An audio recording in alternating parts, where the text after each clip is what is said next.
Hello, ladies and gentlemen. Apparently, Spider-Man 4 has been sparking fire ever since 3 months ago. So here's more facts and details about Spider-Man 4, plus more little touchy subjects about Spider-Man 4. First things first, let's talk about what was found. A few months ago, the Wii version of Spider-Man 4 was found. Then, apparently 3 months ago, we have found Spider-Man 4, or should I say, Obscure Gamer, along with a few others, found Spider-Man 4 for Xbox 360. 2 playable versions of it.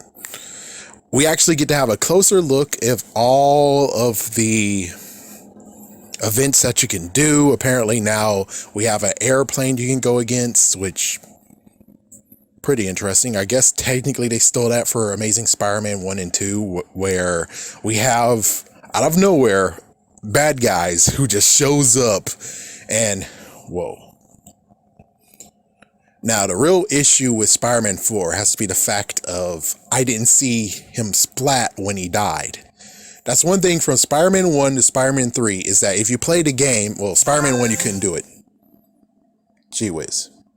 Anyways, Spider-Man 1, you couldn't do it because there was nothing there. Spider-Man 2 and 3, you splatted. If you fall way far down, all the way from the highest building you go to, you'll die. Spider-Man 4, saw him do it. He didn't die. And I was going to say this is fake. But it turns out that Treyarch, the ones who actually made Spider-Man 1, 2, and 3, was cut out of the equation. We had a brand new publisher who was going to make the video game, and they were using this game prototype as the, I forgot, I think one who did Incredible Hulk. I think they did Incredible Hulk, and so that's the good news. Is that works. Sadly, when it comes to Obscure Gamer, they didn't really show that much of stuff. Except to the very end where we actually got a little things. And plus they decided to even show some of the storyboarding that was somehow laced into the demo. Not demo, but the build of the game. Where we actually get to find out that the bad guys or the other gang that was there, because Spider-Man 3, we had a gang. Spider-Man 4, there's another gang. And the gang was called Red Devils. So we got even more little lore to it. We still don't have to this day the freak shows that are in there, because I don't think they're the Red Devils, but they could be, but I doubt it. So we have like at least 2 factors of gangs. And who knows, maybe because of Spider-Man 3, they kept on going for it, where the guys who were the gang, which I think they got infected by the lizard, I think. And this could be the issue and result, is that now they're freak show looking because they got infected by the lizard. They got cured of it, but it didn't cure everything. So they had to actually get some help.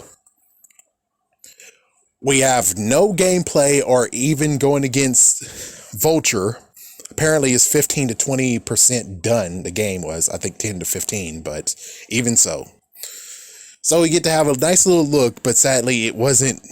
They just put in the previous stuff of the gangs and stuff. We don't have like any actual bad guys.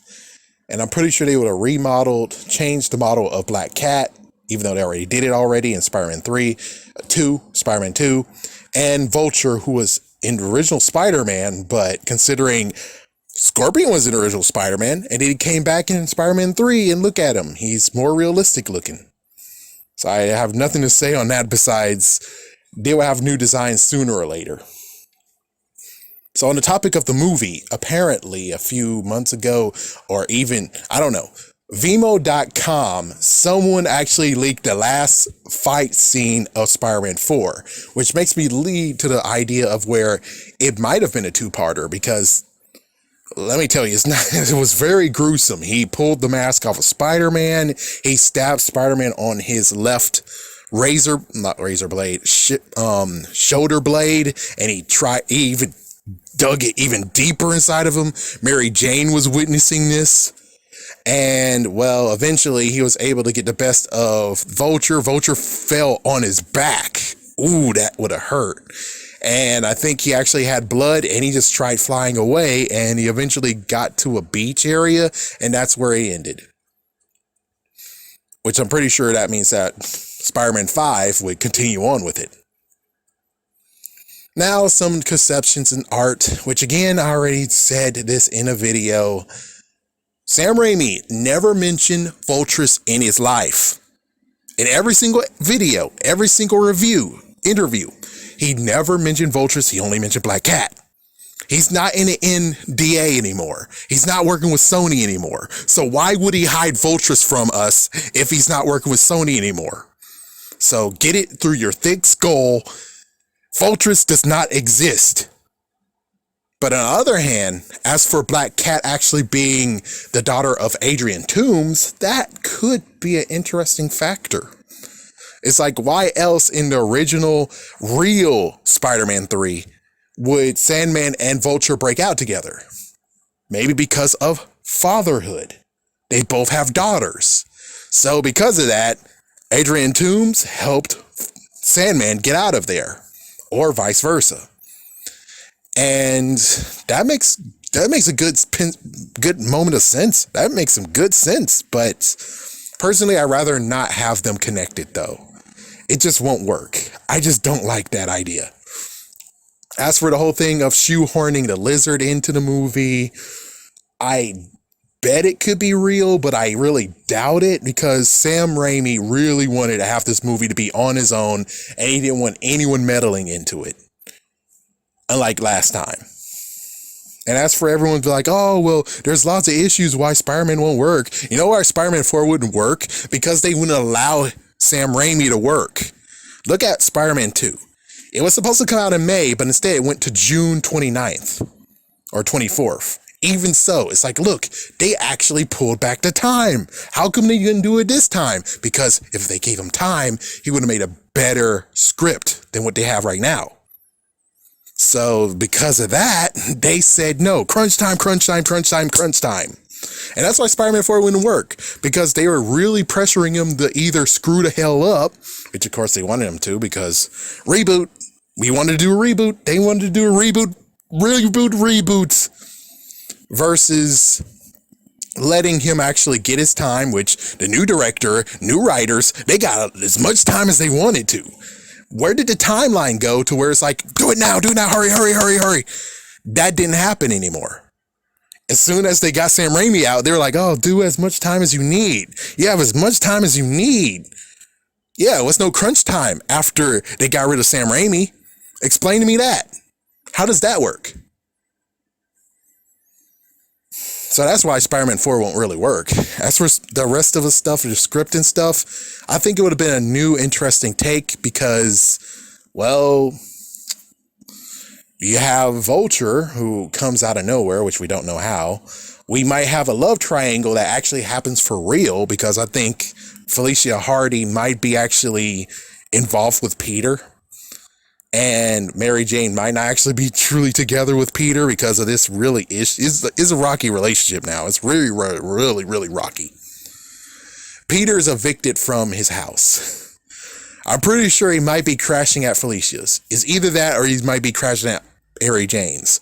And who knows, maybe the person who's penciling and did the drawings, they have an issue not showing who's Mary Jane and who's Felicia Hardy. I had a little bit of an issue in that.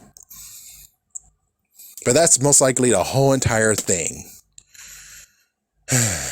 But let me tell you, hearing that there is no splat mechanic at all in Spider-Man 4, I want to play it now. Because that's the messed up part of going to the Raimi games. Besides the Spider-Man 3 was kind of a real messed up issue. And I'm like, yeah, no, extreme no. Even if you actually give me a good ending that actually is perfect, that should have been the movie's ending. No, I'm good. No, I'm good with the quick action buttons. No thanks. Spider-Man 2, it was kind of okay. I made sure I didn't splat, but I'm pretty sure there's a splat gimmick. Sadly, the only one I'm actually like, I should definitely play and I should finish is Ultimate Spider-Man, which isn't Sam Raimi related at all, but they did use the engine for Spider-Man 2. Anyways, that's basically the gist of all that is Spider-Man 4. That's basically the gist of it. I don't think there's anything to actually talk about, but everyone signed on to it. And of course, like usual, how in the world could Sam Raimi said, I knew she would be perfect. Anne Hathaway would be perfect as Catwoman. When she actually did a screening for Black Cat, she was perfect. And it's like, y'all guys continue to miss the fact that they did actually get a time to do a screening for Anne Hathaway. It did happen. You guys need to remember it did happen. If you need freaking evidence, look it up. Other than that, please stop continuing to say that, oh, we don't know for sure if Anne Hathaway signed on to it. Yes, she freaking damn did.